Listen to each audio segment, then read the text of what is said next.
My name is Trevor Lewis, and I'm coming to you from the Voyager Middle School STEAM Lab, and this is actually from my home, as you can see behind me here. Today I'm going to show you how to log into Google Classroom as a student. So the first thing you need to do is just go to google.com, and you can see if you're logged in, you should have something up here. Otherwise, you can click sign in and sign in with your student account. You need to make sure you're signed in as your student account. So I'm signed in as a teacher. You can see my @mclto.wednet.edu email address right there.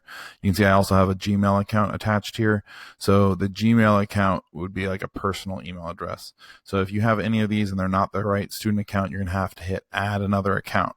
And then you're going to want to type in your student ID number. I'm going to use a student ID number for a student that has allowed me to use it for this video. And I'm going to type in @mclto.wednet.edu. And then I'm going to hit next. I'm going to type my password. I'm not going to share this password with you, but it's not ... So don't worry about that. Okay, and we're going to click sign in. And this will take me back right to Google, but now you can see that I'm signed in with the student account. So now what I need to do is get to Google Classroom. And the easiest way, I think, to do that is to just go to Google and type in Google Classroom. There's other links. There's links from the web page, but you can do this. You can see this one is an advertisement for their product. This one is Google Classroom. When I click on that, if you click on this one accidentally, there'll be a link to Google Classroom there too. It'll take you to Google Classroom. And if you've already got classes set up, it should display your classes. But a lot of you won't have your classes set up, but your teachers will have sent you a course code. So once you get into this page, you might not have, classes. Oops, looks like it's switched over to me as a teacher. Let me make sure that I'm in here as a student. Okay, so now we're into Google Classroom, and you can see here are all of Lily's classes. We're going to add a new class. If you have not added a class yet, you won't have any here.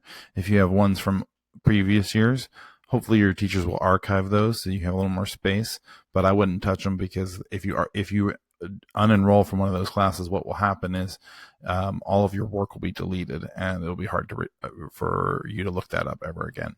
So you're going to just join a class here, and this is the class code. This is what your teacher needs to have provided you. Usually that's by email. So you're going to type it in. It doesn't matter if it's lowercase or uppercase letters. It reads the same. You're going to hit join, and it should add a new tile for this new class. So this is a test class, so there's nothing in it, but it'll show up just like all these classes that Lily is using right now. So once she gets that up, should add a new tile.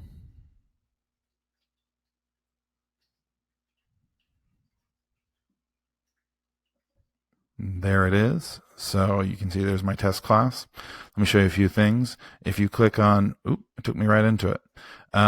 So this is the main stream. This is where you can see all the things your teacher has posted, which is nothing here. Here you can see classwork and turn in assignments. But let me show you something back on that original classwork page. Well, I'll show you here. We can go to classwork tab. And when you go to the classwork tab, it'll list all the classwork here, but there's nothing in this class yet. So you can see there's nothing here. But this link is one of the most important links right here in Google Classroom. It's view your work.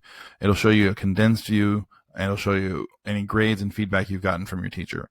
But you can also notice this little icon right here. So that's sort of the secret that I wanted to show you back here on your classes page, because you can go straight to that for an individual class. So if I want to see Lily's feedback right here, I can click right here and see all of her assignments. And this is a great way. If your teacher is giving grades, the grades will show up right here, and you can tell that they have been graded. You can see this has been turned in but hasn't been graded. You can see this is assigned but we haven't been turned in, although there is one file attached. And if I click it, you can see Lily has attached a file right here. And up here, you can see there's also 2 comments back and forth from Lily's teacher. So if I click there, you can see there's Lily's teacher and her having correspondence, and there is Lily's file. You can also click on view details to see the actual assignment, which we're not going to do right now. So that is how you get into Google Classroom. You're going to just add the courses right there.